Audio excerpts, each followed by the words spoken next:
Praise the lord. అపోస్తుల కార్యము మొదటి అధ్యాయము 10 నుంచి 11 వరకు ధ్యానించుకుందాం. ఇక్కడ పునరుద్ధానుడైన ప్రభువు యేసుక్రీస్తు ప్రభువారు మరణాన్ని జయించినారు కదండి.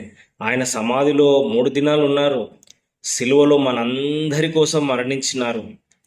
మనుషుల పాపములకు ఆయన క్రయం చెల్లించినాడు.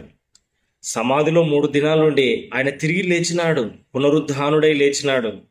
మరి 40 దినాలు అనేకమైన వ్యక్తులకు కనబడుతూ, శిష్యులతో కూడా మాట్లాడుతూ, అనేక విషయాలు వారికి తెలియజేస్తూ, శిష్యులారా మీరు యెరూషలేములోనే ఉండండి, యెరూషలేము నుంచి విడిచిపెట్టి వెళ్ళకండి.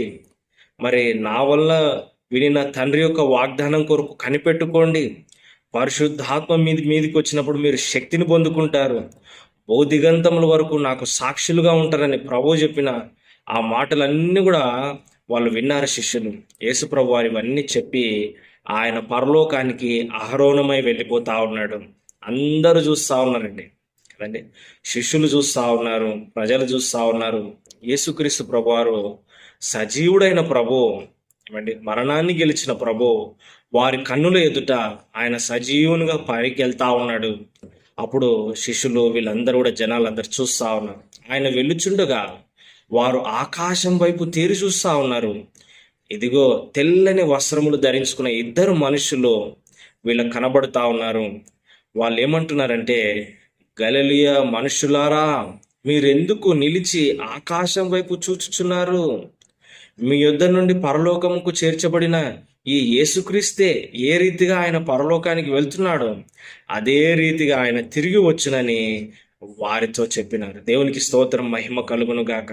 2 దేవదూతలు కదండి యేసుక్రీస్తుని గురించి విషయాలు తెలియజేస్తున్నారు. గలిలయులారా, ఇంతమంది అయితే ప్రజలు ఇక్కడ వింటున్నారో మీరందరూ వినండి. శిష్యులారా వినండి. యేసుక్రీస్తు ప్రభువారు పరలోకానికి ఏ విధంగా ఆరోహణమై వెళ్తున్నాడు అదే రీతిగా ఆయన తిరిగి కూడా వస్తాడు. హల్లెలూయా. మరి ప్రభు రాకడకు మనం అందరం కూడా సిద్ధపడి ఉండాలి కదండి. 2వ రాకడలో ప్రభు లోకానికి తీర్పు తీరుస్తాడు. ఎవరైతే యేసుక్రీస్తునందు విశ్వాసం ఉంచి ఆయన మార్గంలో నడుచుకుంటున్నారో వారు తీర్పును దాటి ఉన్నారు. ఏమండి, లోకంలో పాపంలో పడకుండా ప్రభులో స్థిరంగా ఉన్న వాళ్ళు ఏమంటే పరలోకానికి ఎత్తబడతారు. ఆమేన్. ప్రభులో మనకు నిరీక్షణ ఉంది. యేసుక్రీస్తును తృణీకరించి పాపంలో జీవించే వ్యక్తి నరకానికి వెళ్తాడు, కానీ ప్రభునందు విశ్వాసం ఉంచే వ్యక్తి పరలోకానికి ఎత్తబడతాడు. ప్రభు 2వ రాకడకు సంఘం సిద్ధపడి ఉండాలి. సిద్ధపడిన సంఘాలే